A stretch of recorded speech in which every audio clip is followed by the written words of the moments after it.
इसमें कोई संदेह नहीं रह गया। जी जी जी, पवन जी आपके पास आना चाहूंगी। आपने दोनों को सुना, बीजेपी से सवाल किया तो बात समाजवादी पार्टी की कर रहे हैं, समाजवादी पार्टी से हम बात करें तो परिवार की बात कर रहे हैं, खुद अपने चाचा को छोड़ के किसी और को उन्होंने बुआ बना लिया।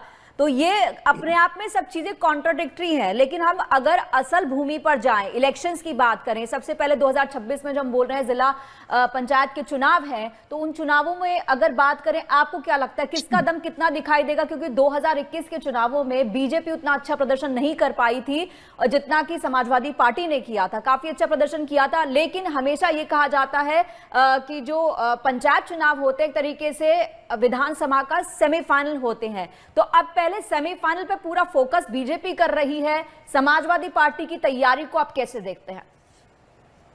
पूजा जी, अभी भारतीय जनता पार्टी के प्रवक्ता को भी सुना और समाजवादी पार्टी के प्रवक्ता महोदय, ये दोनों महाशय ये भूल गए थे कि हम न्यूज चैनल पे एज ए प्रवक्ता बैठे हुए हैं।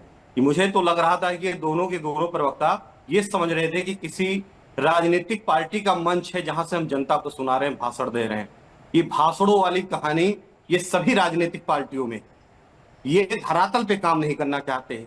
अगर हम भारतीय जनता पार्टी की बात करें तो भारतीय जनता पार्टी बिहार में और हमारे उत्तर प्रदेश के माननीय मुख्यमंत्री जी की भाषा शैली, एक संत होकर के, एक मुख्यमंत्री होकर के, एक ऐसे लोगों के प्रति जो शब्दों का इस्तेमाल किया गया है, ये उचित नहीं है। ये राजनीति में हमारे कहीं नहीं दर्शाता है किस ओछी प्रकार की राजनीति करनी चाहिए।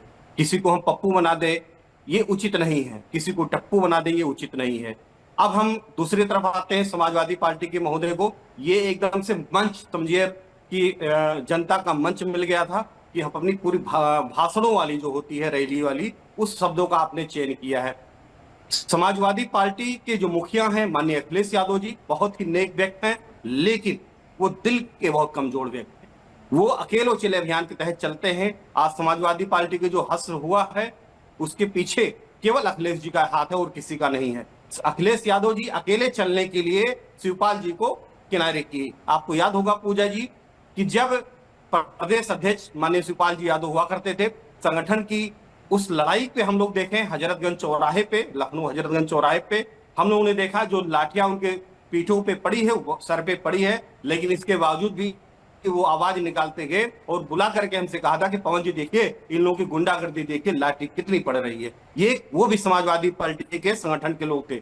आज अखिलेश यादव जी शिवपाल जी को किनारे किए, आजम जी को इसीलिए किनारे किया गया कि वो टिकट की बांटेदारी में अपना वो हस्तक्षेप चाहते थे कि मुस्लिम लोगों को ज्यादा से ज्यादा टिकट दिया जाए। अखिलेश जी अकेले चले अभियान के तहत चलते हैं, ये सबसे बड़ी कमी है। और संगठन में काम करना पड़ता है तब जाकर के जीत निश्चित होती है। हम अगर संगठन की बात करें तो भारतीय जनता पार्टी बहुत मजबूत है। यहाँ तक आप अगर ग्रामीण क्षेत्र में एक बूथ स्तर पे, पन्ना प्रमुख स्तर पे आप देखेंगे संगठन में तो उनके यहाँ काम होता रहता। अभी देखिए सरदार जी का जो कार्यक्रम चल रहा है, ये इनके यहाँ जो कार्यकर्ताओं को बैठाने का कार्यक्रम नहीं रखते हैं, ये उनको कहीं ना कहीं मोटिवेट और पॉजिटिव वे में काम कराते रहते हैं। तो संगठन पे काम करना होगा। दूसरी तरह अगर हम देखें तो अखिलेश यादव जी एक ऐसे नेता हैं जिनसे मिलने के लिए इनके जिला अध्यक्ष और जिला महासचिव को विचार करना पड़ता है और समय मांगना पड़ता है बाकी लोगों को।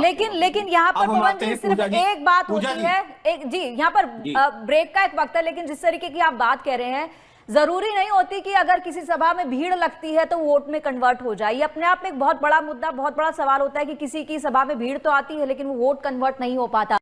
तो इस वक्त उत्तर प्रदेश